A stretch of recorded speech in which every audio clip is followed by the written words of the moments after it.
Agora a gente vai ver os números do Rio de Janeiro, onde o senador Marcelo Crivella, que assim como Celso Russomano é do PRB, sai na frente. O levantamento foi encomendado pela TV Globo. O candidato Marcelo Crivella, do PRB, aparece com 27% das intenções de voto na primeira pesquisa. Marcelo Freixo, do PSOL, tem 12%. Flávio Bolsonaro, do PSC, está com 11%. Jandira Fegali, do PCdoB, e Pedro Paulo, do PMDB, tem 6%. Índio da Costa, do PSD, está com 5%. E Carlos Osório, do PSDB, aparece com 4%. Votos brancos e nulos somam 20%. E 5% dos eleitores não souberam ou não responderam à pesquisa. Alessandro Molon, da Rede, teve 2%. Carmen Migueles, do Partido Novo, e Ciro Garcia, do PSTU, cada um 1%. E o nome de Thelma Bastos, do PCO, não apareceu na pesquisa porque a candidatura dela só foi divulgada pelo TSE no dia 19 de agosto, depois da data do registro. Agora a gente volta a falar com o Merval, com o Doni, o Camarote, a Cristiana. Eu acho que a gente pode começar observando o ponto em comum. Nas duas cidades, São Paulo e Rio, a gente tem largando na liderança, com um recall tremendo da eleição passada, candidatos que disputaram em 2012, no caso do Crivella, disputou outras vezes também, Celso Russomano liderando aqui, Marcelo Crivella liderando no Rio.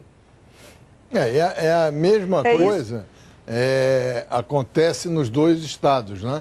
Tanto o Crivella quanto o Russomano sempre começam muito bem e nas últimas eleições tiveram um teto, né? O Russomano acaba sendo derrotado e o Crivella também bate num teto.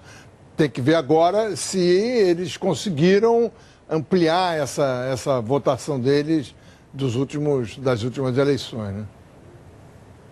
E a disputa pelo segundo lugar nas duas cidades, né? Porque como eles têm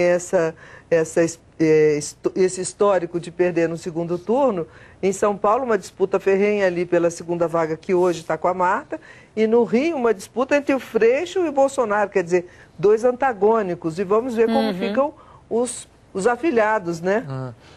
O interessante que eu vejo também em São Paulo e no Rio de Janeiro é a questão da rejeição. Você veja, em São Paulo tem uma situação muito atípica porque a rejeição do prefeito atual, do Haddad, do PT, ela é altíssima, acima de 50%, que pode acabar inviabilizando uma possibilidade de reviravolta a conferir, mas é um número que tem preocupado muito o comando da campanha do Haddad. Em relação ao Rio de Janeiro, a rejeição, ela está mais ou menos igual entre alguns candidatos.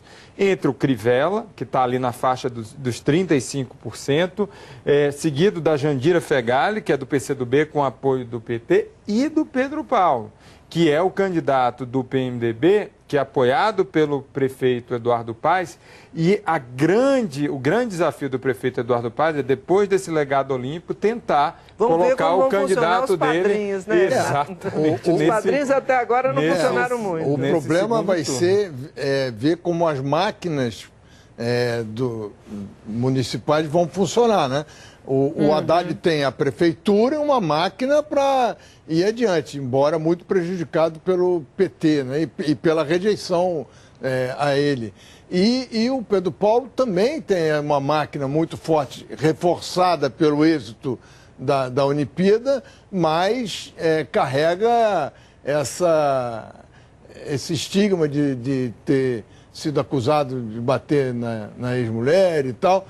Embora tenha sido arquivado o processo, isso ficou, né? Ele vai ter que, durante a campanha, lidar com isso e ver se consegue se livrar desse estigma. Né? Merval, no caso de São Paulo, me chama a atenção ali no pelotão do terceiro lugar a posição do Fernando Haddad, porque, teoricamente, ele seria beneficiado pelo recall, né? Pela memória eleitoral. Nesse caso, é uma memória negativa, por isso a gente vê essa posição. Curioso notar que ele, nesse mesmo período do ano, na eleição de 2012, tinha 8% das intenções de voto, agora tem 9%. Só que naquela época ele era a novidade, agora ele é o velho conhecido. Então são com 2 percentuais muito similares, mas em conjunturas completamente diferentes. E no cenário atual, ele não iria para o segundo turno.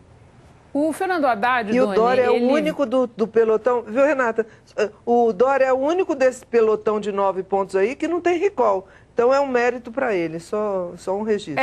Não, e foi legal você ter falado do Dória, Cristiana, para a gente lembrar, o Merval estava falando o Haddad tem a máquina municipal e daí você tem as outras forças políticas representadas na eleição aqui. Você tem o governador Geraldo Alckmin do PSDB, que brigou com boa parte do partido para fazer do João Dória o candidato aqui na capital e vai tentar construí-lo a partir de uma intenção de voto iniciante ali, de quem nunca disputou a eleição. E você tem o presidente hoje em exercício, Michel Temer, do PMDB, que tem a sua candidata, que tem a Marta Suplicy, uma candidata do seu partido aí na disputa. No caso do Fernando Haddad, Doni, eu acho que essa situação dele na pesquisa tem a ver com o desgaste da administração. Nós vamos ver pesquisas em outros lugares hoje e ao longo da campanha aqui, e nós vamos ver que essa vai ser uma eleição difícil para muitos prefeitos que vão disputar no cargo. Quer dizer, tem alguns que são exceção, que estão muito bem na fita, mas tem vários prefeitos que estão amargando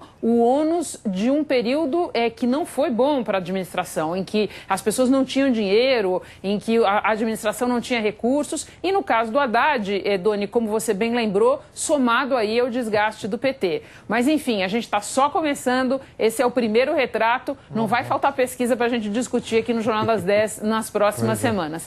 Cristiana, Camarote, Merval, boa noite para vocês.